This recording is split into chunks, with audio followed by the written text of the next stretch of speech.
Mais la révélation la plus explosive du film est peut-être celle-ci. On y apprend que Netanyahou aurait rejeté des propositions de frappe préventive contre la direction du Hamas en 2016. Pourquoi ça? La logique était froide. Maintenir le Hamas suffisamment fort permettait d'éviter l'émergence d'un État palestinien unifié et crédible. Pour que cette stratégie fonctionne, il fallait maintenir le Hamas sous perfusion financière. C'est là qu'entre en scène le Qatar. Chaque mois, l'Émirat envoyait environ 35 millions de dollars en liquide à Gaza. Sur 5 ans, certaines estimations font état de plus d'1 milliard de dollars transférés au Hamas.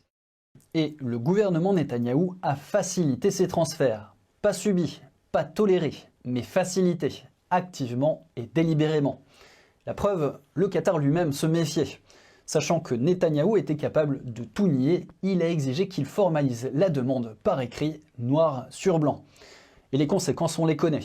L'ancien ministre de la Défense israélien, Avigdor Lieberman, avait d'ailleurs tout vu venir.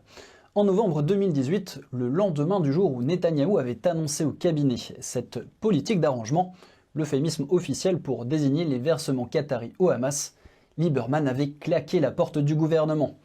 Il avait prévenu que c'était une capitulation devant le terrorisme et que ça finirait mal. Après le 7 octobre 2023, il a été catégorique.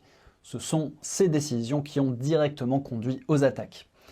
Mais le plus glaçant, c'est peut-être ce que dit Netanyahou lui-même.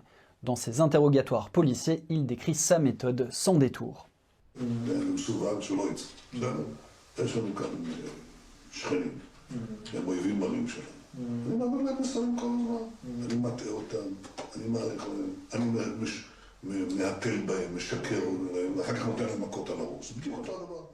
Le film avance que les décisions militaires à Gaza visaient aussi à permettre à Netanyahou d'échapper aux poursuites judiciaires en restant un chef de guerre en exercice.